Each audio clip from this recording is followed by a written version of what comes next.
What's the skill? 11. Well, passengers. Passengers? Now I'll go to passengers. My wife is not into riding. Therefore, my kids aren't that into riding right now in the back. Okay. So I don't really ride with passengers a lot. I have had some experience with passengers. Who rides always with a passenger?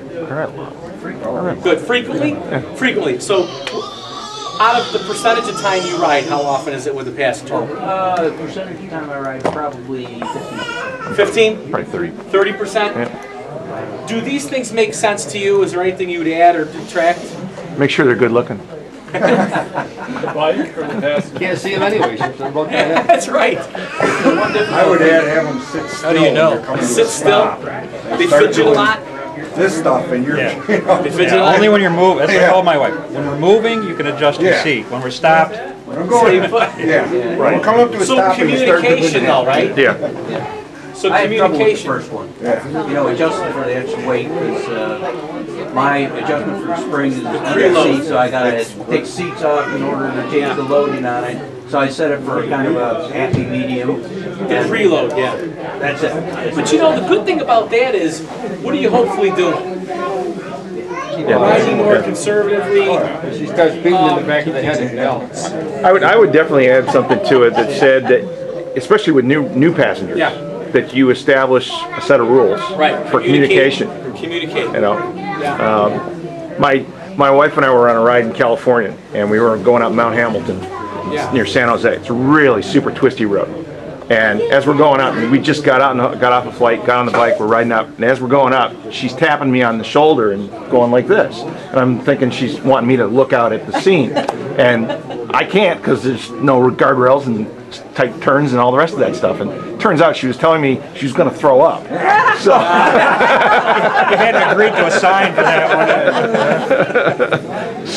In her full face helmet. special sign for that. So even with experienced riders, you know, you need to have some kind of communication system. If you don't have a communication device, you need to have, you know, it's just like water skiing, you know, faster, slower, you know, that kind of stuff.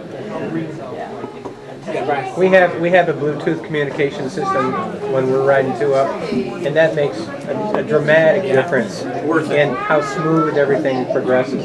Like you said, if she's tapping you, you don't know what. Is it a deer or is it a car or Now, how often do you ride two up? Used to a lot until she got her own bike. Right. So if you're doing, you know, 80% of your ride two up, it might be more cost effective to get something like that, right? Yeah. I've looked at them, you know, and I don't really ride two up a lot. But yeah, I mean, if I was taking my son, you know, on a day ride or something, I might. You know, I mean, think about what you pay. What are they, 200, 300 bucks? Yeah. I mean, Yeah, it's not a big it's deal. like gear, you know. I mean, you spend all this money on a motorcycle, and then you're gonna chintz out on the gear. It's like maybe if it makes you safer and you can communicate better. So, passengers, you know, just want to consider certain things, and that would be a good thing to think about adding on to it. You know what I mean? Just to communicate, because I was thinking that myself. You know what I mean? When I was just talking to you about it. Yeah, it helped me try to educate my wife about how you ride a motorcycle. Yep. Like if you're the rider, you're the driver, because you want the same.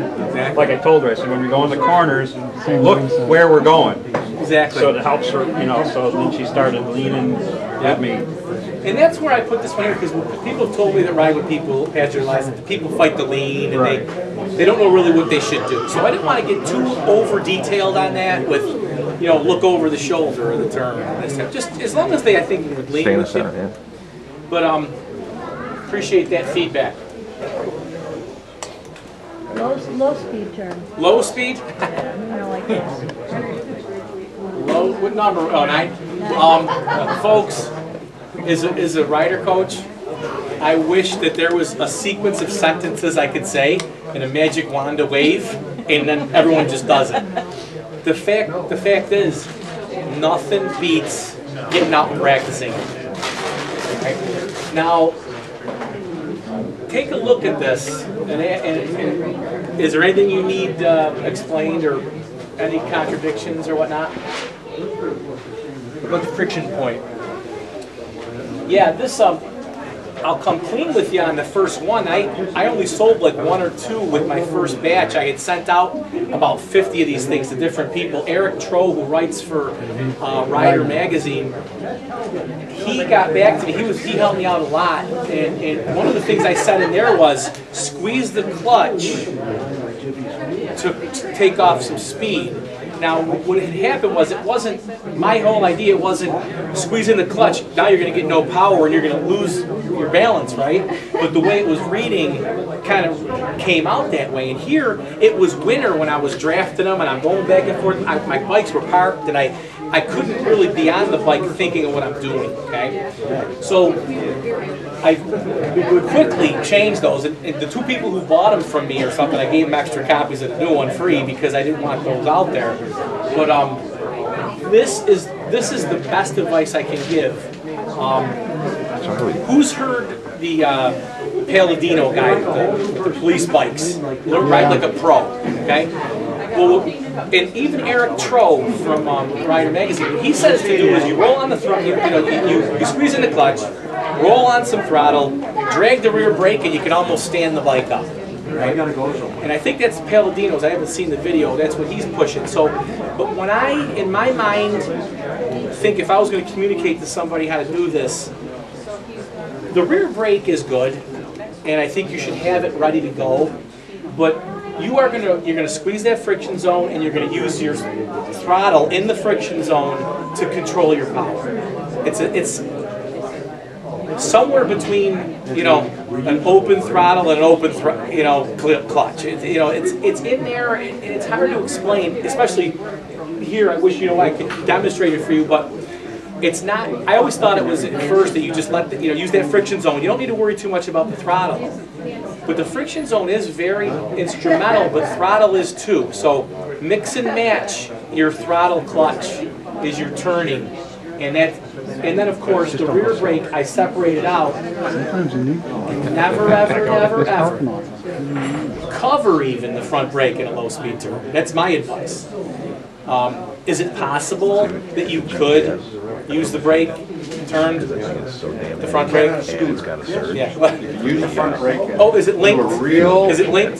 No, they have separate brakes. Do they? Yeah, you can. Because I took my scooter out and said, let's see what happens. Yeah. And you can turn real tight, drag it. It's easy with a scooter because you're not messing with a clutch. But the rear brake, I strongly suggest when you practice these things, that's why the cards will be in front of you, or you could just, write them down. I don't even care. You can go to my website. There's more information on, I kind of describe them a little bit, but try these different things. But I'm telling you, if you're looking down at the curb, you're screwed. You're just going to put a foot down, right? And it seems a little unnatural to turn your head like that, but you just have to get in that habit of doing it. Why don't people practice these? Because it's hard. What they afraid of? Dropping the bike. Yeah. I just spent, what this guy spent? 23. Okay. He just spent 23 grand on a motorcycle. You expect him to do a figure 8? He couldn't wait to get rid of it. And perhaps drop this thing? You know what Art's going to charge to fix it? Okay. I don't know what he would charge. It would probably be very, very cheap for you, but. Your first item, look where you want to go, may require exaggeration of that term. That's controversial with some teachers.